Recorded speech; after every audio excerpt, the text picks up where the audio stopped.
Bonjour. En 1965, un livre est venu poser une question qui dérange. Comment un continent aussi riche, aussi plein de ressources que l'Afrique, pouvait-il en même temps rester pauvre?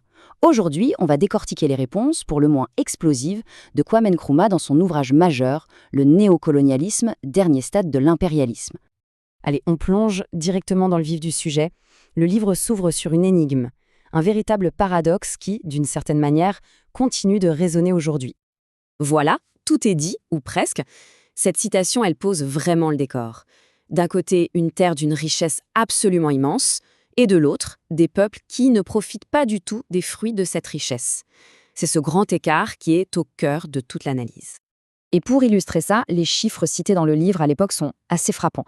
L'Afrique détenait par exemple 40% du potentiel hydroélectrique mondial, mais ne produisait qu'une toute petite partie de ce qu'elle aurait dû sur le marché mondial. Un fossé en fait entre le potentiel et la réalité. Alors la question est simple. Comment expliquer une telle situation? Pour Nkrumah, la réponse ne se trouve pas dans le colonialisme tel qu'on le connaissait, mais dans un système beaucoup plus récent et bien plus insidieux. On en vient donc à la réponse que Nkrumah apporte à ce fameux paradoxe. Il a carrément forgé un mot pour décrire cette nouvelle forme de domination, celle qui a pris le relais après les indépendances. Et voilà, la définition, le cœur du réacteur. Le néocolonialisme, c'est quoi? C'est un État qui, sur le papier, est indépendant, souverain. Mais dans les faits, son économie, et donc sa politique, est pilotée depuis l'extérieur. C'est une domination indirecte, mais qui n'en est pas moins puissante, bien au contraire. Pour que ce soit bien clair, le plus simple, c'est de comparer. Le colonialisme classique, on le commet. C'est l'occupation militaire, l'administration directe, visible. Le néocolonialisme, lui, il opère différemment, selon cette analyse. Le point clé, c'est vraiment ce passage d'un contrôle politique, frontal, à un contrôle beaucoup plus subtil, qui passe par l'économie et la finance. Mais alors, comment ça marche concrètement ce système? Le livre va dans le détail et décrit plusieurs outils, plusieurs stratégies qui permettent de maintenir ce contrôle à distance. D'après le texte, il y a plusieurs mécanismes à l'œuvre. D'abord, la division de grands ensembles en petits États, beaucoup plus faibles. Ensuite, des accords commerciaux qui sont souvent défavorables. Le contrôle de la monnaie aussi. Et même, ce qui est assez contre-intuitif, l'aide étrangère, qui peut parfois créer plus de dépendance qu'autre chose. Prenons un exemple bien concret tiré du livre pour parler de la balkanisation, le cas de l'Afrique occidentale française. De grandes fédérations ont été éclatées en une multitude de petits États, notamment avec la loi cadre de 1956 et le référendum de 58.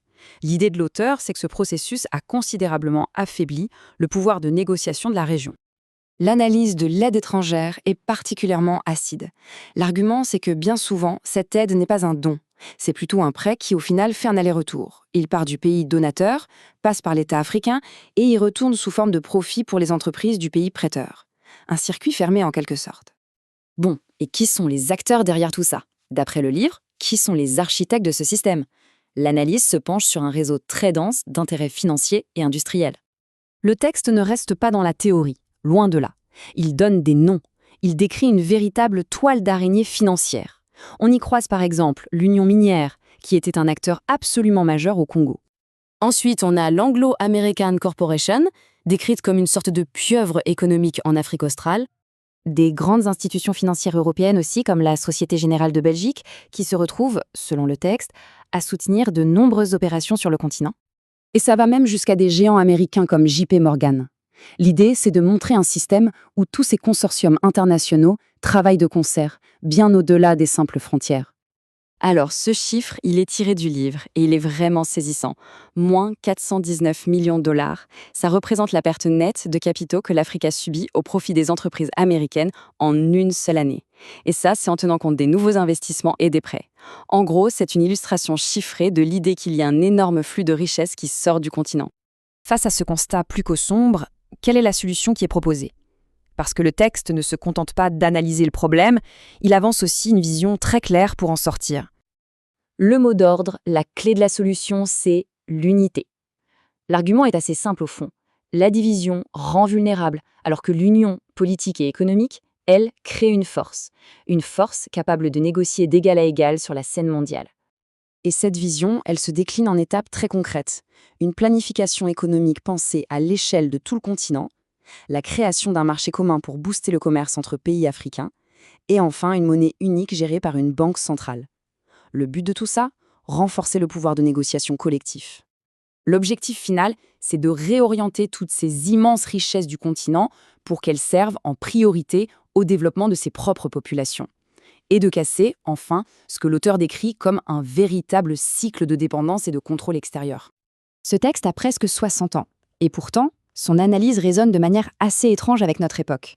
La question qu'on peut se poser, c'est jusqu'à quel point ces concepts nous aident à comprendre les débats actuels, que ce soit sur la dette, l'aide internationale, ou tout simplement l'équilibre des pouvoirs dans le monde. C'est une question qui, visiblement, reste ouverte.